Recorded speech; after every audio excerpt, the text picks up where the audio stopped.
We still know that the majority of Americans actually only have about $500 worth of cash in the bank, right? So I assure you, they are not the ones that are actually benefiting from this hike in interest rates. And if I look at the story of 2023, we have a number of factors that have actually hit on exactly that front, right? So Social Security recipients got a 9.3% raise, right? You have everybody like me who's got cash sitting in the bank or who is waiting for opportunities to deploy it or happens to be retired and was looking to make a withdrawal from their 401k to fund their 401k. Suddenly they're actually getting yields on bonds after the adjustment for last year. That means that they don't even have to actually sell anything in their 401k, right? They're exceeding the 4% threshold for required minimum distributions, right? So you're actually creating conditions under which the income that's coming out of the Fed rate hikes are higher than the costs associated with it. Now, that's going to flip.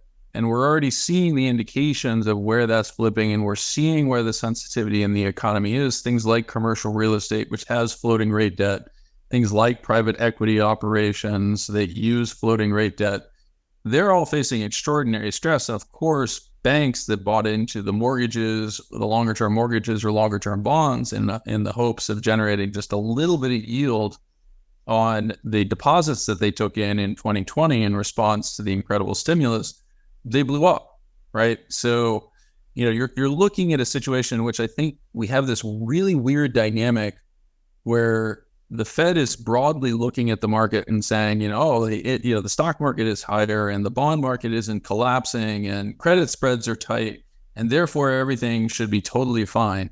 And meanwhile, we're watching record levels of bankruptcies. Right, we're watching outright liquidations in areas like freight. I actually spoke with an individual who's involved with a freight company yesterday. They're barely holding on. They can't refinance, right? They're seeing such an incredible downturn in their business that they're actually running out of cash. They're rapidly running out of cash. And they're looking at how can I possibly raise cash? And they can't actually borrow against the truck fleet, which is their primary asset, because it's actually so depreciated versus where they paid for it.